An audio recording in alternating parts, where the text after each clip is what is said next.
Old flat seat out. New natong flat seat in. Woohoo! Let's go! So for today's video mga bossing ay dumating na ang ating flat seat na in order para kay Krupal. At dali-dali ko in-unbox mga boss kasi medyo excited na tayong ikabit to. Uy!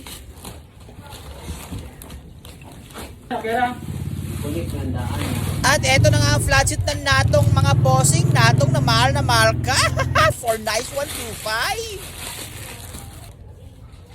Napaka-pogi ng flat seat na itong mga bossing. Yung stitching pa niya, kulay yellow, bagay kay Krupal. Tapos syempre, bibili tayo ng bagong flat seat. Bumili din tayo ng bagong mga rubbers niya, mga boss. Di ko lang pinakita paano pagkabit ito mga bossing kasi natagalan ako. Ang hirap eh. Spoil na spoil talaga tong Krupal natin. At pumunta tayo kay Packerworks para ikabit natin mga boss. Mga k***al kayo, boss. Mga k***al, oh.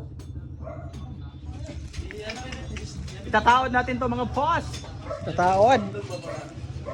At dito nga, tatanggalin natin tong old natin na flat seat mga boss. Kasi DIY lang to na flat seat. Kita nyo man yung blue at pink. Dito nga, napag-video muna tayo kay Leomer mga bossing. Kasi yung stand natin naiiwan sa bahay.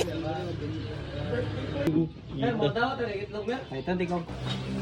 Old flat seat out. New natong flat seat in.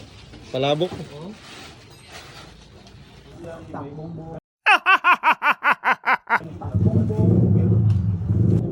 Pak. Ano sila video eh kay mama na sila. Lia ni no? Lia. Oh, Lia. Ang kabrong gipis na mahal ba? Natong na mahal kita.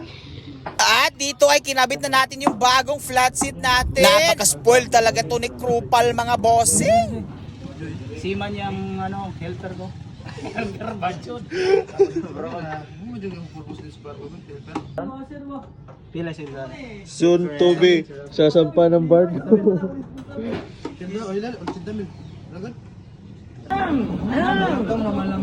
Ala, layo ah. At yun na ikabit na nga mga bossing. Salamat sa inyo. I love you all.